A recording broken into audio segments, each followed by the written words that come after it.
Hi, Tim here from Stowhill Estates, Berkshire, and I'm here again at the Green Oak in Oakley Green for part 3 of our Stowhill Estates mini-series. So let's go and do part 3.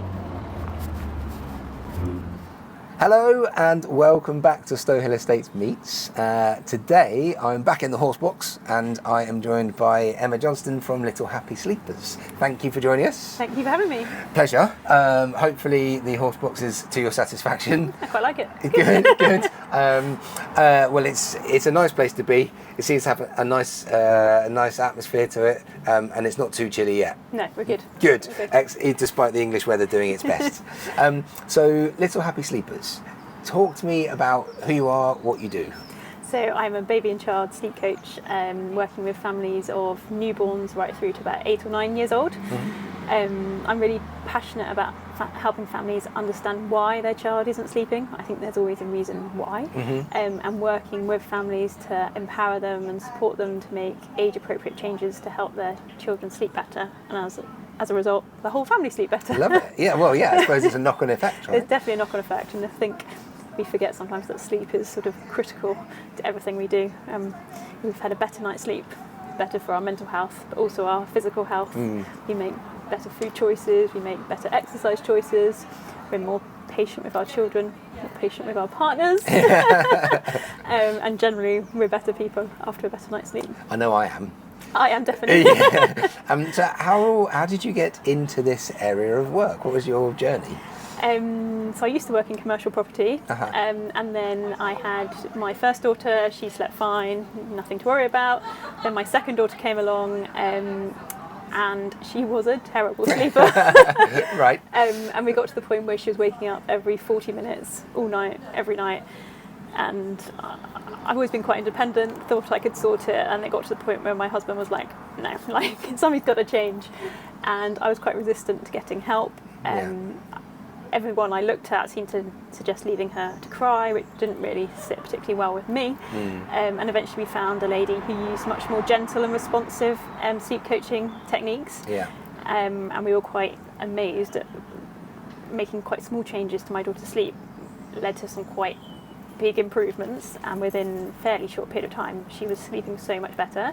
That's really interesting. So and I guess those sort of improvements that you talk about, not just in terms of her and your quality of sleep, but it affects everything, right? It affects kind of behavioural patterns, it affects day-to-day life, it affects, their ability to concentrate. Yeah, I mean, she was quite little at the time. She was only she was about 4 or 5 months old. It was the first COVID lockdown, so we obviously pretty much housebound. My older daughter was off nursery, my husband was upstairs working. I was having no break in the day and then no break at night either. And so I think it was only once we'd come out of the sleep deprivation and things were a lot better, actually I realised how bad things were. And I even find that now when I speak to families after we've worked together, 99% of them say, I just wish we'd got help sooner, because actually it's only when you're through it you can look back and think actually things were really quite tough. It's that classic hindsight is 2020 type thing. But I guess that's true, because while you're experiencing that and you're kind of finding coping mechanisms to deal with it, I guess you just, marginal things, or maybe it gets fractionally worse or something, you go in different directions, you just find ways to adapt. You find ways to adapt and you sort of begin to normalise it, and I'm thinking actually, an hour's sleep is quite good, or 2 hours sleep is quite good, and it's only when you sort of come through the other side and actually you're getting more sleep, but you suddenly realise you've got more energy, or if you've got an older child, you've got more patience with them, or more energy to take them to the park, or you actually feel like going for a run, or you decide to eat a salad rather than a bag of chips or something. It's little things that actually, and also your mental health is huge. I think sleep has huge impacts on your mental health, and it's a bit of a vicious circle as well. Well, yeah, and somebody, I think it's fairly widely recognised, I guess, but you can tell me if this is wrong, that actually what part of your kind of recovery, if you've got an injury, for example, lots of that happens during your sleep cycle. Yeah, absolutely. So you need rest to recover. So if you're doing a lot of physical exercise, you need rest to recover, but also if you're struggling with your mental health, you need that time to sleep to recover as well. So it's multifaceted. Healthy body, healthy mind scenarios. Exactly. So sleep coaching is a really fascinating area. I find it really interesting. what can I do? Like as you know, I think, you know, I have a reasonable handle on my routines and things like that. But what could I do to improve my quality of sleep? Lots of things you can probably do as an adult, and all probably very small things. We always talk about children having a bedtime.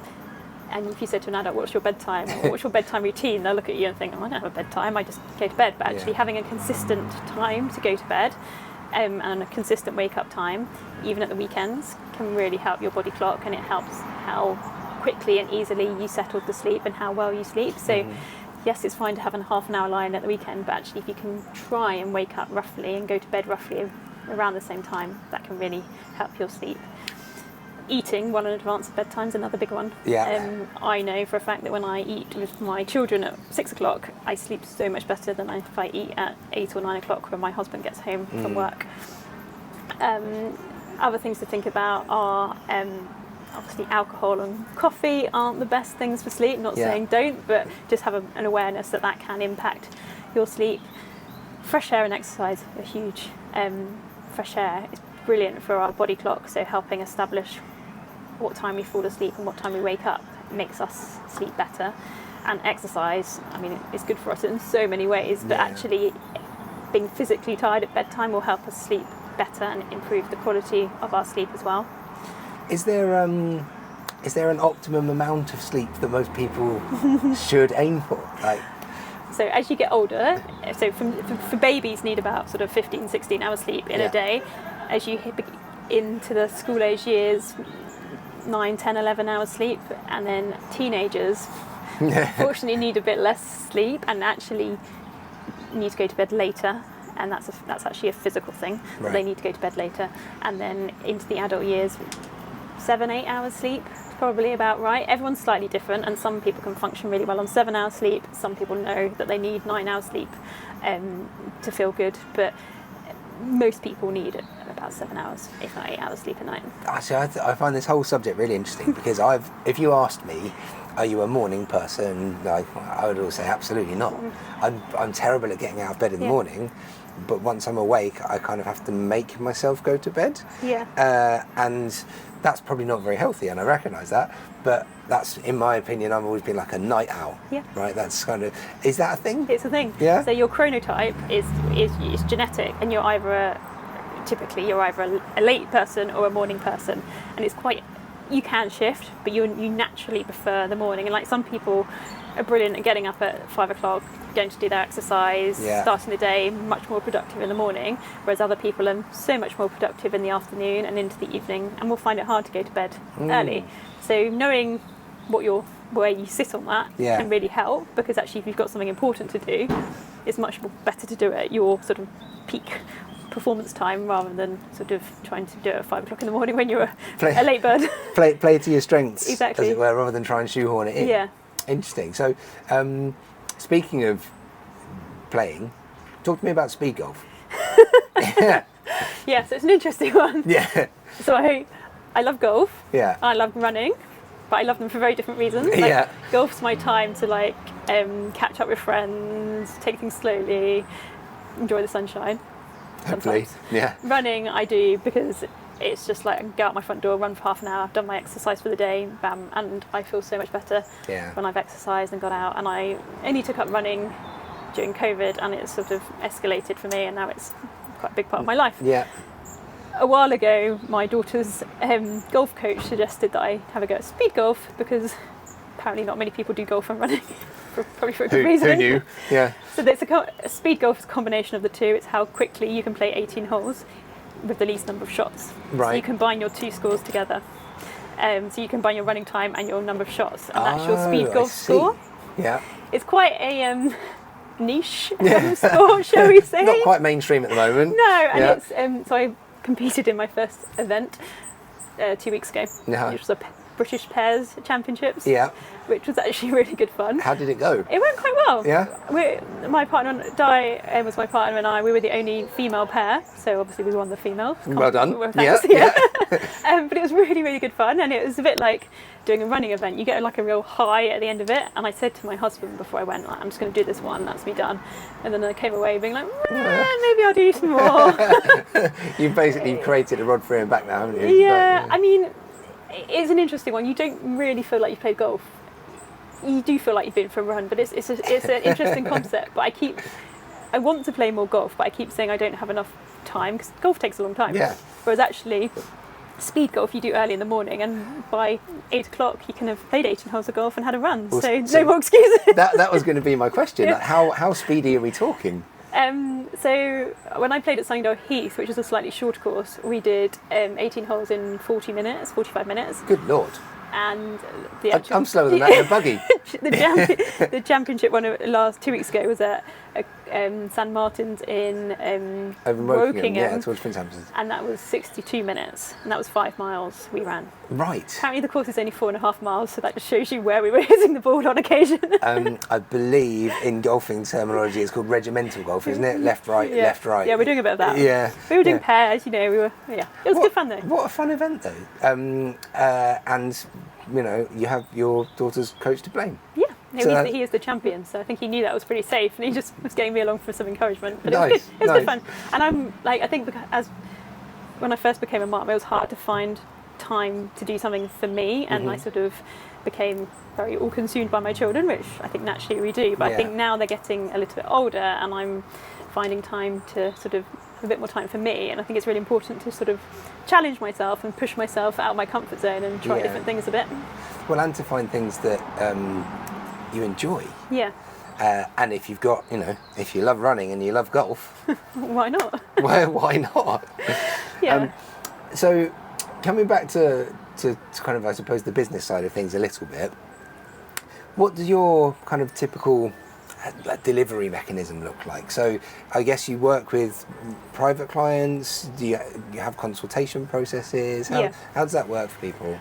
So normally people contact me initially just as a sort of check, really, to see if I can work with them. If it's a two-way thing, I think, as it's quite a personal thing working with someone and their family on sleep. So it's seeing if the techniques I use fit with them, but also making sure that we gel and we've got something in common. We hit it off because that's important. So first off, we'd have a 15-minute introductory call where we'd have a chat. If they then wanted to go ahead, we'd have a 1-hour consultation, either in person or over video, where I typically sort of break down what's going on with their child's sleep and what might be causing it, and then suggesting some changes to make.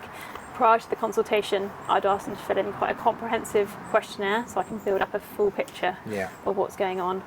And then one of the packages that I offer, they have the opportunity to have 3 weeks of ongoing support, so they can message me as much as they like. Does that mean you're turning up in pyjamas? They can. No, it's over WhatsApp, so they can message me as much as they like over a 3-week support period. And some parents find that sort of reassurance, just check in, really, really helpful. And often it's just giving families the confidence to make changes and that reassurance that what they're doing is okay. That's a lovely way to do it. And what do you find are kind of the best ways to spread the word, as it were? Because advertising, marketing a business, doing things like this, they're all really valuable. Yeah. But I mean, I don't even know if I would know that such a thing was something existed. Yeah. I don't know if I'd feel that there is somebody that can help me with that. So how do you spread the word? I mean, I think there's a lot of sleep coaches around, so it's really like differentiating yourself as being sort of good at what you do, or having some specific things you're focused on. So I do a lot on Instagram. I do a lot. I run monthly coffee mornings over at Windlesham, which are not necessarily for sleep, but they're just to bring local mums together. We used to live in London, and when we moved out of London, I found it quite different. There wasn't as many opportunities to meet other parents and just build up that sort of local community. So I set up a coffee morning just to bring parents together with their little ones, and then I am there to answer questions on sleep. So that's quite a nice way of spreading the word.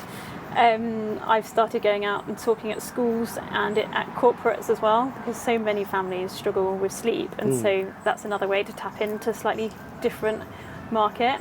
That's interesting. So, and at the schools, presumably you're talking to the parents? Yeah. So it's kind of parents' evenings or kind of after-school things? Yeah. So I've been typically doing them at sort of 8:30, 9 o'clock after school drop-off, so the parents hang around for an hour, and I sort of talk to them about how they can help improve their children's sleep. Yeah. Lots of families with school-aged children struggle with sleep, but often parents think they're the only ones struggling, so they don't really talk about it. And then it's like, oh, actually, you're here, we're all in this boat together. And actually, it's just getting parents talking about it and trying to help each other. I think that, I mean, it almost sounds like a familiar parallel to lots of things that people think, I might be the only one. Yeah. Or maybe I don't want to talk about it because people might think of me a certain way or think it's something I'm doing wrong. And I think as well, like sleep, it's that sort of like, you should have sleep sorted by now. Most people don't, and you shouldn't have it sorted by now at all. But also, it's that, sleep is a measure of how good a parent you are, which is also a load of rubbish. And it's that question in the supermarket from the granny, isn't it? Oh, does your child sleep through the night? No. But most children don't for a long time, and yes, sleep will always improve, but you can help them make small changes to improve sleep. And that must be something that can be applicable outside the house as well. So in a previous life, I used to travel quite a lot. And I always used to say to people, I sleep really well on an aeroplane.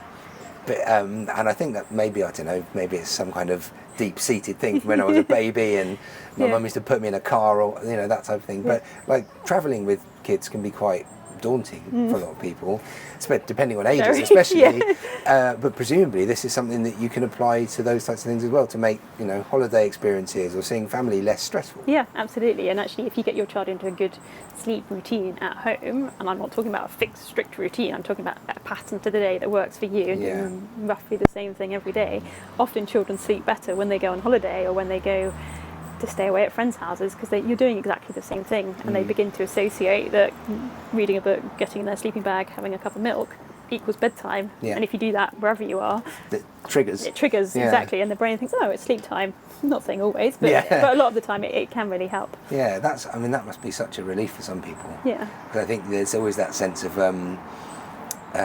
sort of embarrassment, I think a lot of people suffer with, when they're kind of in public places, and aeroplanes are a bit of a confined space anyway. Aeroplanes are a nightmare, aren't they? It's like, looking behind you, don't judge me. Not ideal for that type of thing. No, but I also think it's also given parents that reassurance and confidence that when they do go on holiday, you want to enjoy yourself. You've waited a long time for a holiday probably, so actually to go off routine and do different things at home, go for it, enjoy your holiday, and then you can always get sleep or routines or whatever is back on track once you're home. Don't become fixated on sleep while you're on holiday, because things can always get better again.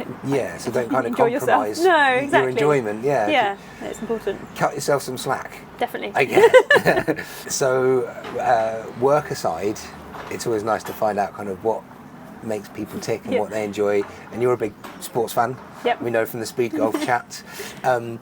If you were, let's say you weren't doing what you do now and life had taken a different tack, and you could be, I don't know, a professional sports person in any arena, what would it be for you? What's your box ticker? Probably a professional tennis player. Yeah, I don't play much tennis now, but I do love tennis. I used to play a lot of tennis as a child, and Wimbledon is literally like my holy grail. We used to live in Wimbledon, but and I used to walk up there with my children in the buggy, but I just absolutely love going to Wimbledon, as in the championships Wimbledon. And I'd love to play on centre court there. That'd be my absolute dream come true. It's quite a special time of year always, isn't it, Wimbledon? And normally the weather's a bit better. The weather's better. I just I don't watch much TV, but that 2 weeks of the year, the TV is on constantly, and I just love it. I would do anything to get a Wimbledon ticket. Love it. It's a great choice. Emma, thank you so much for joining us. It's been a real pleasure chatting, and I look forward to crossing paths again very soon. Until then, I'm going to go off and get a good night's sleep. I hope you do. Thanks. Thank you.